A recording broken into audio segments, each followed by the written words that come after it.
Family, welcome back to The Fire and the Vision. I'm your host, The Watcher. And I'm The Flame. Family, this conversation is special. This is our Black Women's History Month episode, Daughters of Strength, honoring Black women in war, science, and the arts. And today, we are slowing down to honor Black women whose lives carried strength, brilliance, discipline, beauty, and holy endurance. And tonight, Flame is leading the way. That is fitting, because this is not just a history lesson. This is a tribute. A tribute to Black women in the military, in science, and in the arts. Women who built, served, discovered, endured, and created, often without the honor they truly deserved in their own day. And as always, here on The Fire and the Vision, we do not just name people. We seek meaning. We seek lineage. We seek patterns. Yes, and from the perspective we hold, that we are the descendants of the original 12 tribes of Israel, we want to reflect on how these women walk in a pattern we already see in the scriptures. We see courage like Deborah, wisdom like the wise woman of Abel, craftsmanship like those women in Israel who worked with skill, and endurance like Esther, Abigail, and Yael. So family, settle in. This one is about honor. Before we name these women, I want to say this plainly. Black women have always been there. In hard places, in hidden places, in places where history benefits from their labor but forgets their names. That is truth. And that is why Proverbs says, "Her children arise up and call her blessed." Proverbs 31:28, KJV. These women may not have always been praised in their generation the way they should have been, but today we rise up and call them blessed. Let's begin in the military with Renee Messelin. Now, Watcher, this woman's story is powerful because it carries courage, concealment, war, and sacrifice all in one life. Messelin was part of the Hello Girls in World War I, the women telephone operators of the U.S. Army Signal Corps. Historians recently identified her as the only known Black woman to have served in the U.S. Army in World War I. For years, her Black identity remained hidden. She had to conceal her race to serve in an army that, at the time, would not have welcomed Black women in that role. General Pershing needed operators who could speak French and English equally well, because battlefield communication was a matter of life and death, and Renee answered the call. Out of a massive pool of 7,600 applicants, Messelin was one of fewer than 300 women to survive the Army's grueling selection process, a razor-thin 4% acceptance rate. That right there is heavy. She had to hide a part of herself just to answer a call to serve her nation. That is a hard kind of patriotism. Even more remarkable were her unique qualifications. Not only was she physically fit, but she was also a true polyglot and a natural prodigy. She arrived at the ranks fluent in 3 languages. Once in France, Messelin proved herself to be among the most elite operators in the service. Her performance on the front lines was so exceptional that she rose to become a chief operator, one of only 4 supervisors in the entire unit. During the Meuse-Argonne offensive, Renee Messelin and the Hello Girls managed the Army's vital nerve line under active bombardment.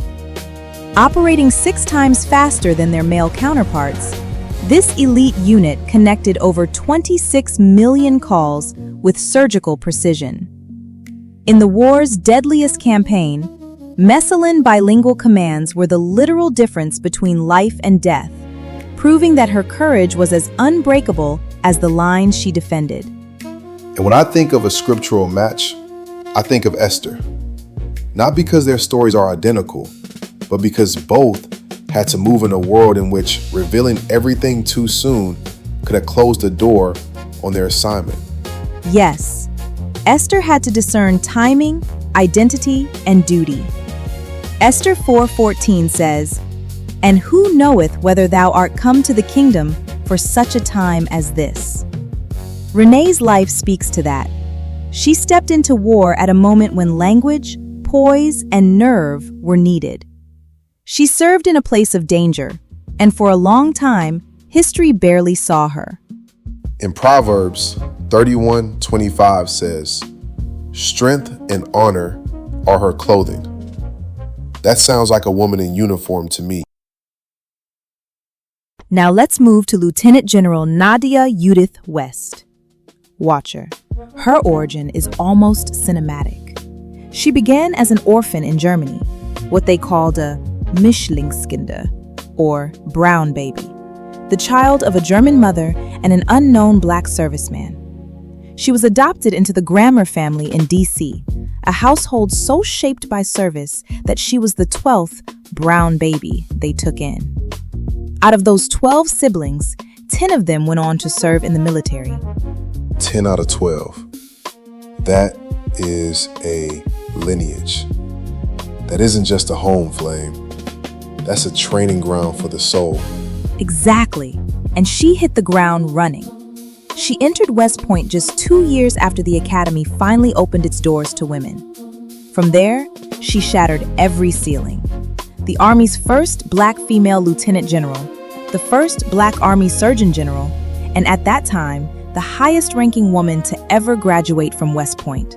And as an Army man, I respect that she didn't just lead, she healed. Yes. As Surgeon General, she oversaw a health system serving nearly 4 million people. She deployed during Desert Shield/Desert Storm and even helped lead the Department of Defense's medical response to the Ebola crisis. She didn't just carry the rank, she carried the responsibility for millions of lives. From an uncertain future in Germany to a 3-star general commanding the health of an entire army. That is the definition of established work. Her story makes me think of Deborah. Not because Deborah was a physician general in a modern army, but because Deborah stood in leadership when many would not expect a woman to stand there. Exactly. Judges 4:4 says, "And Deborah, a prophetess, she judged Israel at that time." And later, Judges 4:14, she says, "Up, for this is the day in which the Lord hath delivered Sisera into thine hand." Deborah was not timid about authority. Nadja West represents the same pattern of calm authority, competence, and courage in leadership. I also hear this verse over her life. "And let the beauty of the Lord our God be upon us, and establish thou the work of our hands." Psalm 90:17. Because her work was healing work, military work, leadership work, established work. Next, we honor Gladys West. Born in rural Virginia during Jim Crow, she was a girl who expected to do hard labor, but she chose a different exit path. She graduated first in her class, earned a math scholarship, and by 1956, she was one of the only black employees at the naval facility in Dahlgren. From the fields of Virginia to the Navy's math labs. That is focus. It's more than focus, Watcher. It's foundational. In the 70s and 80s, Gladys used satellite data to build mathematical models of the Earth's shape. That work? It became the literal foundation for GPS. And get this, she kept it so quiet because of the classified nature of her work that even her own children didn't know the impact she'd had. It only came to light when a sorority sister from AKA found a short biography Gladys wrote for an alumni event. That right there is the definition of hidden excellence. She helped the whole world know where it was, while she stayed in the shadows. Exactly. But the world is finally catching up. In 2021, she became the first woman ever to receive the Prince Philip Medal from the Royal Academy of Engineering. First in the classroom, foundation of GPS, first woman to win that medal. That fits the word perfectly. Through wisdom is an house builded, and by understanding it is established. Proverbs 24:3. Yes, she didn't build with bricks, but she established a navigational order the whole world relies on. As Proverbs 31:26 says, "She openeth her mouth with wisdom." Her work was invisible, Watcher, but it wasn't small. That's it, Flame. Hidden does not mean minor. Hidden means foundational. Now, we look at the stars with Dr. Claudia Alexander. Born in Canada, she became a geophysicist and a literal titan at NASA. Watcher, she was the last project manager for the Galileo mission to Jupiter and led the U.S. side of the Rosetta mission to a comet. She wasn't just a scientist, she was a polymath. She wrote children's books, science fiction, and even blogged about tennis for the Bleacher Report. She was the definition of wisdom that isn't narrow. So she wasn't just studying the dirt under our feet, she was helping humanity read the heavens. That brings to mind Psalm 19:1. The heavens declare the glory of God, and the firmament showeth his handiwork. Exactly. And she did it with elite precision. She oversaw $35 million in instrumentation for the Rosetta mission. She studied the interior physics of comets and the magnetospheres of Jupiter and Saturn. But Watcher, she was also a fighter. She battled breast cancer while still mentoring young women at the University of Michigan and advocating for minorities in STEM. She passed in 2015, but NASA named a feature on that comet the C. Alexander Gate. So even in the physical sense, her name is written among the stars. That's a legacy, Flame. It is. She reminds me of the wise woman of Abel in 2 Samuel 20, a woman whose discernment and intellect preserved an entire city. Claudia's work sat at the intersection of exploration and public inspiration. She didn't just study worlds, she made them knowable for the rest of us. Brilliance without generosity is cold, but Claudia was a teacher. She kept the fire burning for the next generation. That is pattern. Family, this next one is personal. I live in Baltimore. I've walked through the halls of the Flag House, and before this research, I never knew her name. Grace Wisher. A free black girl, indentured at 10 years old to a flag maker. By the time the Star-Spangled Banner was sewn in 1813, she was only 13. A child, a 13-year-old child, working on a flag 30 feet high and 42 feet long. Exactly. And while the National Park Service now admits her role was just as critical as anyone else's, history tried to erase her. Watcher, it hurts me because America celebrates the symbol but buries the black labor inside it.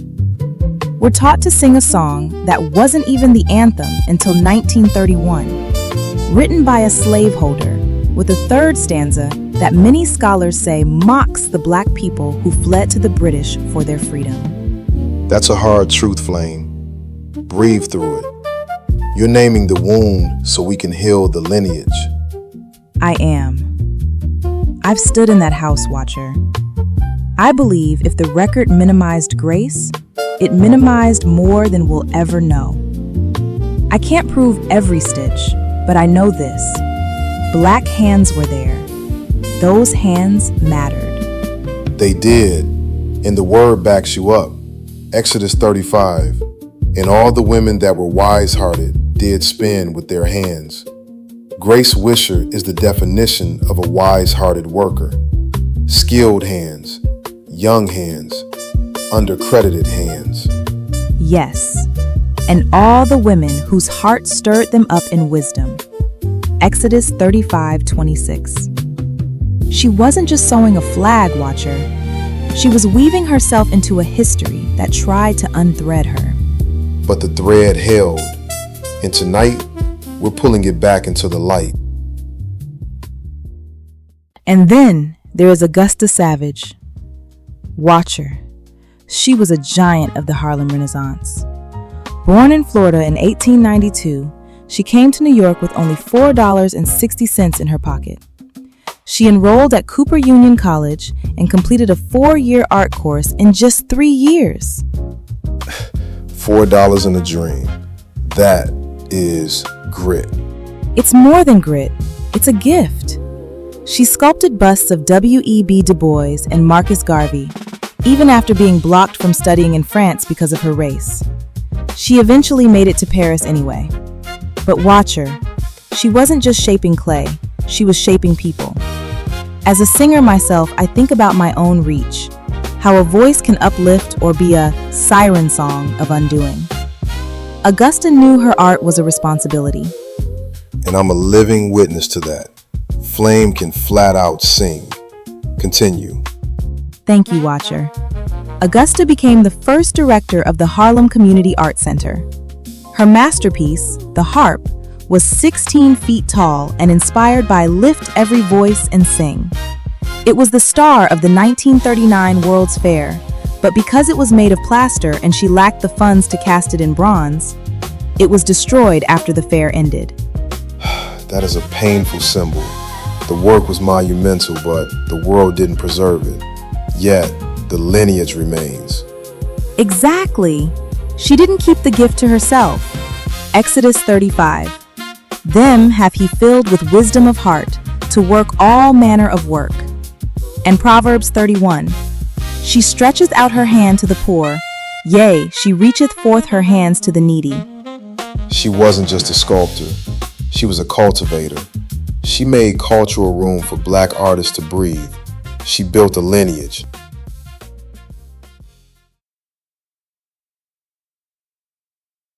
Flame, when you line these women up together, you see the fire, don't you? I do. From the view we hold, these women are not detached from biblical memory.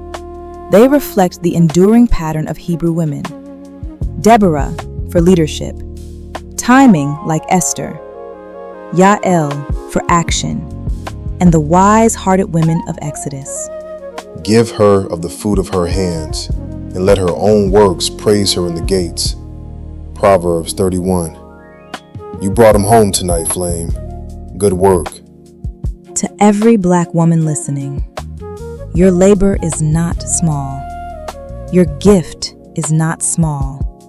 Your mind is not small. Your hands are not small. Your obedience, your endurance, your building, your seeing, your carrying, none of it is small. Your labor is seen by the Most High, even when history is late. Your strength matters. Your gift matters. Your call matters. And to the rest of us, it is our duty to remember rightly, to honor deeply, and to teach the next generation names they were not taught to value enough. Family, this has been our Black Women's History Month tribute on the Fire and the Vision. If this conversation stirred your heart, make sure you follow the Fire and the Vision on Spotify and subscribe to this, our new YouTube channel, The Fire and the Vision. Flame, carry us out. Thanks, Watcher. As you listen to my tribute song to these extraordinary ladies playing in the background, family, please don't forget to like, share, and leave a comment. Tell us which Black woman in history you believe deserves more honor. And until next time, stay watchful, stay lit, and keep the fire burning. Renee held the line in the smoking flame, spoke life through the wire, though they hid her name. Nadja healed an army with a steady hand, rose in holy discipline, and chose to stand. Gladys mapped the earth, though the world looked past, built the road beneath us that was made to last. Claudia reached heaven with a learned eye, touched the stars with wisdom, left her name on high. Grace stitched truth in silence, Augusta shaped our song. What history tried to bury, the Most High carried on. Rise up and call them blessed, rise up, give honor now, for the work of their hands still speaks, and the gates must praise them now.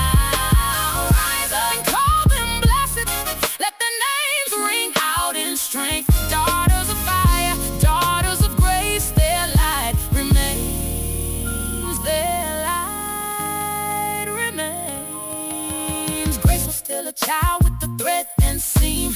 Yet her hands were written in the nation's dream. Augusta carved the people out of dust and pain, built a room for beauty where we breathe again. To every black woman listening, heaven has not missed your name. Your labor is not